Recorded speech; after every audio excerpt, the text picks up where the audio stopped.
Hello, my friends. Today is the second video in a series where we'll talk about the upcoming release of FM22. What features or tweaks have been announced, talk through the items I'd love to see fixed from FM21 to FM22, and have a discussion on what we should really expect with new game releases like this. That was the first video, which you can click the link in the corner to watch. It talked about expectations about yearly releases of FM. Go check it out, and if you're enjoying content like this, hit that like button over there and subscribe so you can be notified when I put new videos out, because there's going to be more coming after this one just like it. Today I want to talk about, as of the time of recording, which is October 18th, 2021, what has been announced by the Football Manager team as new features and updates to the game. And as we walk through this, I think it is critically important for you to think about what type of player of Football Manager you are. Here's what I mean and why that's important.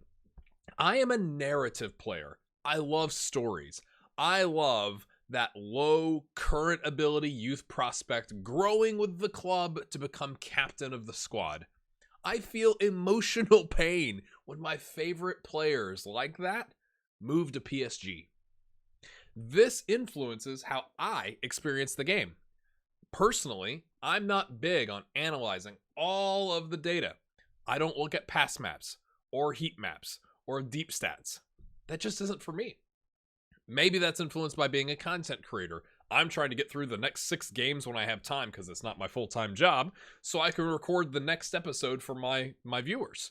I don't have multiple hours to diagnose minute issues in the squad. I'm also not usually taking over, huge clubs at the start of each FM. I'm not aiming for an invincible season. But that's me. You might be one of the things I'm not. Maybe you aim each year to play one perfect season. Maybe you aim to perfect a tactical style and enjoy scouting, transferring, and molding players to your specific style. That's great. We're different. But for Sports Interactive, it's also a bit of a problem. You see, if they go to fix a playability issue for me, the narrative player, that means I love that fix, but you might not even notice. And that goes back to it's the same game every year. At the same time, you might feel like your hot button issues aren't being addressed while I'm super happy. Again, this ties to being a smaller studio, which we have already linked to that and talked about it in the last episode. It was up there in case you missed it. Where Sports Interactive has to pick and choose what to work on each year. So Miles, again, he's the studio director. I would like to think most people are familiar with Miles, but I'm also thinking, 1 million or so or whatever copies of Football Manager get sold every year. There's probably some people who don't know who Miles is. He's essentially the director of the studio that makes the game. He's the head honcho. But in one of their Twitch streams they did to show off the upcoming release, they said they have a running list of over 7,000 feature requests that they go through. And it's one of those things like if I put in a request on the forum, it gets analyzed to go do we already have this in the list? If so, it doesn't go on. If not, it goes to the bottom of the list. But they distribute that list and they go through it every year. What do we think we could tackle this year? And he said this year, they've changed something that has been on the feature request list since 2006. 2006!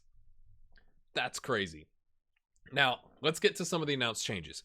Here's how I'm going to look at this for you. One, SI has put out 2 videos. Links are in the description, so check that out, where James Alcott talks to a variety of members of the development team and even Fabrizio Romano, like the Here We Go guy, about the changes to transfer deadline day. And since they've produced 2 videos for these features, you'd think those are probably the major changes that they're throwing their weight behind this year, because they had to bring people into the studio in the middle of a pandemic with cameras and, edit the video and all that kind of stuff. So that's probably where the major changes are. But, my friends, again, going back to there may be specific things on your personal wish list that get taken care of that aren't major changes. So each year, Miles tweets about 5 small updates every day in the lead up to the beta launching. Now, I'm not going to go through every single one of them. He's been doing it since October 11th. It's October 18th. There's probably 35. It's not always 5. Sometimes it's more. So there might be 40 or 45 or 50 things to go through. but I'll pick some out that seem substantial to me, and I'll also link directly to his Twitter thread so you can go through the whole thing in the description below. So now, let's look at the major changes they promoted in those videos and on the website. First off, you've got match day, or match experience is essentially what they're calling it, on-pitch authenticity. You've got data hub, which is that graph thing over there. You've got staff meetings and deadline day drama. Let's get to it. All right, as we talk about match experience, Miles said in one of the videos, they want to build a game that allows their players to get lost in their saves. Specifically, they're aiming for the suspension of disbelief. And I think you'll see, again, a lot of the changes are going to be incremental. Some are going to be major in just certain areas. But I think you'll see those changes, however big or small, are working toward that goal. And really, there was a great comment that we had on the first video. Someone said, if you look at FM15 versus FM21, you'd be crazy not to say that there's been major changes. So there has. But at the same time, there's going to be stuff where they're announcing it as hey, we've changed this, and it looks on the outside, because we're not in the code of the software or whatever, like they've just renamed something. And we just kind of have to trust that maybe that's not the case. But obviously, if we're going for suspension of disbelief, match experience matters.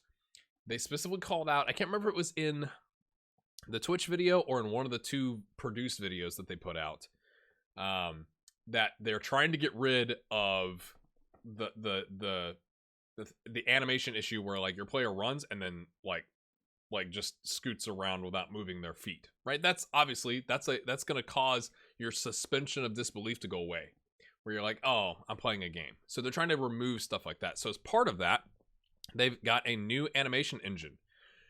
I would highly encourage you, you go to the main FM website, okay? Come up here, and you're going to click read more, or just click on match experience and then read more.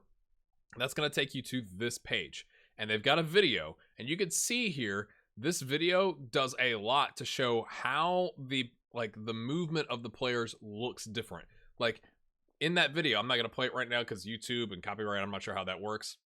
But like the player dribbles with like the outside of the foot, and like it looks a lot more fluid. But not only does it look better, but essentially it also, they talk about how it causes changes with things like dribbling, right? So with a new dribbling system, if your player dribbles into a spot where they're just trapped, right? Like they've got two players closing them down, they're in the corner. Well, in the old dribbling system, or in the match engine in general, player would go like, I got nobody to pass to, I got nothing else to do, I'm just going to do a crazy cross and hope, that I've got one player in the box.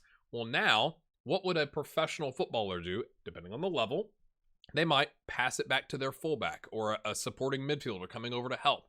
They're more likely to do that now. So they've improved that, but really they're also trying to avoid the gliding, where the player just glides around the pitch. I'm really excited about this because I think it's going to look a lot more realistic. Now, again, just looking at this, you could tell this is not FIFA. But again, I think FIFA's got tons of problems too. So like you kind of have to factor in, this is not the same type of game as FIFA. And sure, could the match engine look better? Could the crowds look better? Could the stadiums and the background around the stadiums look better? Yeah, and maybe they've addressed that. I haven't gone through the whole list that Miles tweeted out. We'll do that here in a little bit. They've also improved pressing, where now you can't just, I think the quote was like, you can't just go to tactics, gegenpress, and like win all of your games, because players might not know the correct pressing triggers, and they are going to wear down more quickly from an energy standpoint and not be able to press so much. And they've got, further AI enhancements. I thought this was kind of interesting, the accuracy and inaccuracy. What they're always trying to do, and I kind of got caught out one time by Miles with this. When I took over Sunderland, was it FM 18, 17, 18, 19? Something like that. I did a save with Sunderland. And like within like the first month, I had like 6 long-term injuries. Like it was crazy. It was injury fest. And it was also the year that they had rolled out the medical center. And I was typing away like, this seems aggressive. I probably was not very kind. So I'm lucky that Miles hasn't blocked me, right? And he came back at me essentially with data, with like, on average, if you look at the data across teams, that what they're trying to do is replicate like how often a player on average gets that kind of an injury. or maybe how often that player has been injured, which makes them more injury prone, which their percentage might be higher than another player's. But like, they're trying to simulate and model the game to what happens in real life, right? So modeling that real life data. So like let's say it's 1.54% of the time you get that kind of an injury across the game, they want to have that injury show up 1.54% of the time. So with that, this talks about the errors of shots, passes, and headers to be more accurate to real life data. So they're rebalanced the way the length and difficulty of a pass affects the accuracy. So, for example, long-range through balls will have less of a chance of finding their target because, right? Like, how often do you see that? Sometimes it works. Yeah, a lot of times it was like, oh, that was a good idea, and the striker is doing this. Going like, yeah, thanks, that was a good idea, but it didn't work. So that's something that they've changed. They've rolled out wide center backs. I think everybody and their mother is going to go to a 3 at the back system with a wide center back. But you have to be smart about it, essentially, because this is what's happened. It goes back to modeling what happens in reality. So you see more systems with 3 at the back and wing backs that get really far forward. And one of those, or maybe 2 of those, center backs also go really wide or go really attacking, right? Like, think Atalanta. Well, like, everybody seems to be an attacker for Atalanta, like the classic example. But that's just one. So they've introduced a new role to where previously we only had, central defender on support or on stopper, defend, and cover. Well, now you have a completely different role for wide center back. And they talked about this in, again, I can't remember if it was the live stream or one of the videos. If you put like 2 of your center backs on wide center back attack, guess what? You're going to get roasted because you're not going to have a defensive line. So it's one of those things I think it's cool. It'll be interesting to see where they show up in the game. Like if they make those runs forward at certain times. But that's an improvement. And then they got some little things like they've improved the 2D match engine where like the zoom will change based on the size of the pitch. Cause like, I guess if you were on a smaller pitch, it might have only kept like a standard zoom and you wouldn't be able to see as well. But that's what's going on with the match experience. I think it's all positive. I'm most excited about the animation engine. Are you? All right, next up, we've got the data hub. And like I said earlier, this is not going to be my favorite aspect because I'm not a big data guy. Maybe I will be because of the new data hub, but I'm going to try and give it a fair shot here. So obviously last season, they brought in XG and deeper pre and post-match analysis. And now they've got a data hub with new metrics, new interactions with your analysts, new visualizations, things like that. So let's take a look at it. Now, this is where I go, okay, just because you move some stuff around doesn't make it all that of a change, right? So you still have your attacking, defending, or your general performance, and like I'm sure that gets compared to the other team that you're playing. Like you've got that right now where it like these I don't know whatever these graphs overlap each other, but obviously there's more stuff on here, and you can ask your analyst for a specific bit of help, right? So using the Ask For system, you can explore even more detailed reports from your analysts on a wide variety of data in just the same way real-life managers study analysis to inform their pre-match planning, test their assumptions, and strategize for success. So, you'll see suggested data visualizations, such as shot maps, XG tables that you can click into immediately. You can simply search for, like, example, aerial, okay? And then select aerial forwards visualization to see each of your forward players' aerial data and compare how they stack up against their peers, right? So team player and performance analysis, they kind of grouped it together all on one screen. So you've got your possession, you've got the XG of the match story, shooting, defensive efficiency, match momentum, which is actually quite interesting to me. We'll get to that in a second, which is down here under visualization. So essentially it's showing you, right, momentum is a thing, right? Like it's kind of hard to describe. Now some people would argue like momentum's not a thing, but it's like you could feel it inside the ground. The crowd gets behind the team, they start playing better, and then that knucklehead manager takes off the captain and brings on the youth prospect, and the game flips on its head and they immediately concede. So you're able to kind of look at that type of a thing, go like, okay, when I made that change, what happened? Was it a positive change or a negative change? How could I do that differently next time? It's got stuff like the zone map, okay? Splits areas of the pitch into 6 zones, 3 in your half, 3 in the opposition's territory. can be used to visualize a whole range of different data categories, such as where your team is gaining possession, where your players are attempting to play their passes, so on and so forth. And then obviously you've got your pass map. So again, I think this is for data-centric players. This is probably a major enhancement. I'm actually hoping to learn more and get my hands on the match momentum, because I think that's interesting. Is, you know, you start getting those highlights where like, we are just cooking with gas here. Like our team's playing really well. Well, now you'll be able to visualize why maybe that was happening. And then if it flips and you're like, what I don't know what happened, right? It could be one of your players got a yellow card. Maybe it's that the other team brought on their captain from the bench because he's coming back from an injury and he rallied the troops. Like those types of things. Again, I don't know if that's how exactly it works, but that looks interesting to me. What about you? Initially, I thought staff meetings was just like, they've just moved some stuff around. But it does look to be a decent change. It talks about previous iterations of FM included frequent backroom advice delivered in the form of inbox items. So think like, hey, this player's training has gone very well recently in the youth team. Or, hey, this player is unhappy. Or looking at, you know, could become much better than insert your team captain, right? Like those types of things were always filling up your inbox. But that's not exactly how most football clubs operate. There's usually a weekly staff meeting. So they've had discussions and now they're saying like, hey, we need to bring that to life. So instead of having everything stuffed into your inbox, you have one staff meeting. And I think I saw, again, on one of the videos, you could do it every week. You could do it like every other week, once a month, because different managers do it different ways. So in some ways you go, well, this is just moving stuff from your inbox to a separate screen, but like maybe, but it also, maybe it unclutters the inbox and makes it a little bit easier to get through day to day. A lot of this, you can come, again, go to the FM website and come take a look at this, all the specifics.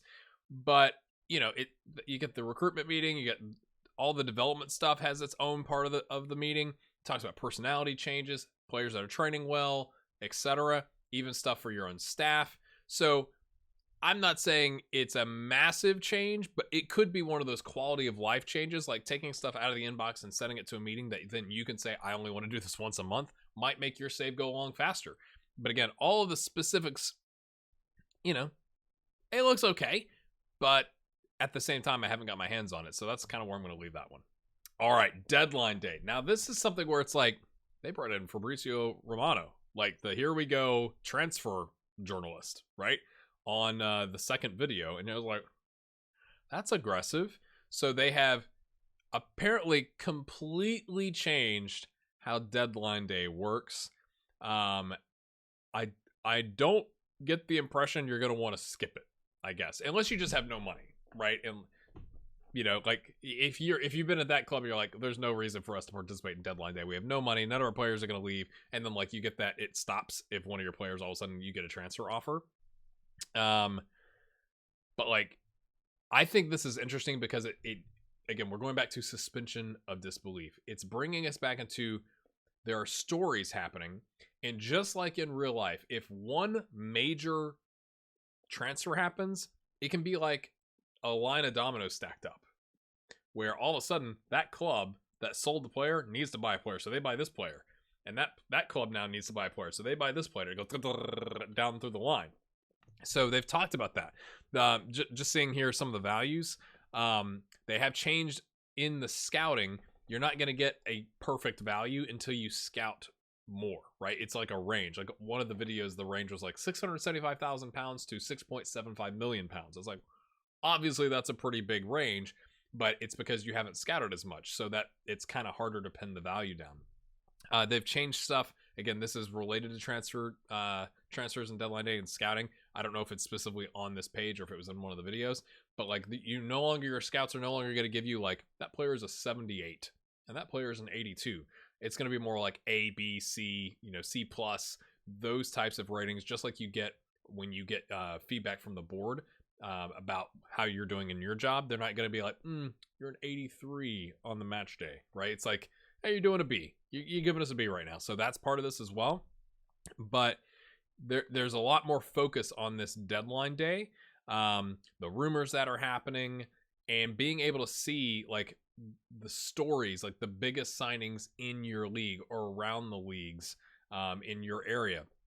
You've got agent offers. Again, I don't think you really see this, but if you look there, that is the estimated cost, and it is a range. Now, you can argue maybe that's not that significant, because right now on FM21, you can go talk to the agent and ask what they think they could be sold for, and you get a range. But maybe it's different now that you're showing it up here, and maybe what that range is broader than it used to be if you haven't scouted it. I'm not sure. We'll have to take a look at it once the beta comes out. So, there's an attracting interest section. Which of your players are being chased by other sides for outright sales and loans to gauge how much interest you're likely to have in them during the day. When receiving multiple offers for a player, you can now accept a proposal and simultaneously issue an ultimatum to other clubs. Yeah, you already kind of do that. But maybe it's one of those things that all of a sudden more players are attracting, or, one of your players is attracting more and more interest. Like maybe their estimated transfer value goes up. Because like now you're getting into a bidding war, that type of a situation. So again, I am not the guy that typically goes over to PSG and then sells all the players and buys a bunch of new players, right? That's not my playing style. But for players that do like that in Football Manager, this is a pretty dramatic change, again, from a focus of what they're putting onto it, and bringing more of those details to light. Again, the idea is suspension of disbelief. So even if it's more of an enhancement of something we already have, they're trying to dive deeper into this is what it's actually like. Like, on deadline day, everybody's got their tellies on while they're at work and they're watching like what's happening, what might be next, that type of thing. That's what they're moving towards with all of the changes in FM22. Before we wrap up the video, just a quick little interruption here. One way, if you're looking to support the channel, that you can is to actually purchase Football Manager 22 through my affiliate link. The link is in the description below. Here's how this works. Every year before the game is released on this year, November 9th, you can get 10% off at any retailer. So like even if you just go to Steam and use Steam, you can get 10% off of the game before it's released. But if you want to get an additional discount, you can go to 2Game. Again, the link is in the description, and use, as you can see up there in step 2, code all caps with an A, gray hair, and you'll get 10% off an additional 10%. Does that make sense? So like you get the normal 10% price, that's that $49.49 that's up there, but you can also see the next line says discount gray hair, additional $4.95 off. So it's an additional 10% off. I do get a small cut. It is a way of supporting the channel. You can also go to patreon.com/grayhairgaming. The link to that is in the description, or become a YouTube member. That's a way of throwing $1 or $5 or $10 my way every month as a way of saying thanks. I appreciate your content. Thanks for watching. Now let's wrap up this video. All right, my friends, thanks for sticking with me thus far. Let's look at some of these highlights from Miles' tweets. These are not necessarily going to be in order, but this really popped out at me. Dynamic youth ratings. A huge change for long-term saves, as the quality of youth players coming through in different nations will now change depending on that nation's standing in the world of football. That is a massive change when you think about it. If you take over, like I did in my Erin Go Bra, Building a Nation in Ireland series, if all of a sudden your Irish squad is doing better on the international stage, consistently, I'm sure there's like, statistics and math and all that kind of stuff into it. Maybe it has to be over a decade. You'd like to think you'd start getting investment from the FA into more pitches, more youth clubs, whatever, and more people, more youth players being interested in playing football, and eventually you produce better players. So again, we'll have to see how long-term really is in this, but being able to like change a nation's youth rating based on how the national team is doing is awesome. Like, I'm probably more excited about that than like a lot of the other stuff they've officially announced, like in the videos. That's just me. Miles said they've added like 4,000 new team talks, that are more specific. So like, I know how hard fought this rivalry is. Go out there and play for the fans. That's great. For me, it's less about like getting more variety in text is fantastic. Like, don't get me wrong, but like, what is then the impact on the squad? They have to model all of that. So I'm really interested to see how that turns out. And then right below that, there is, if you expect to see them in training in the morning, your backroom will now book that session in. Your players can't escape that anymore. Maybe I'm an ignorant FM player, but I thought it just happened, but apparently not. So that's shame on me for all my team talks where I've said I expect to see you in training tomorrow, and they're all motivated. And if I didn't go to the training calendar and add training, then no one trained. Awesome.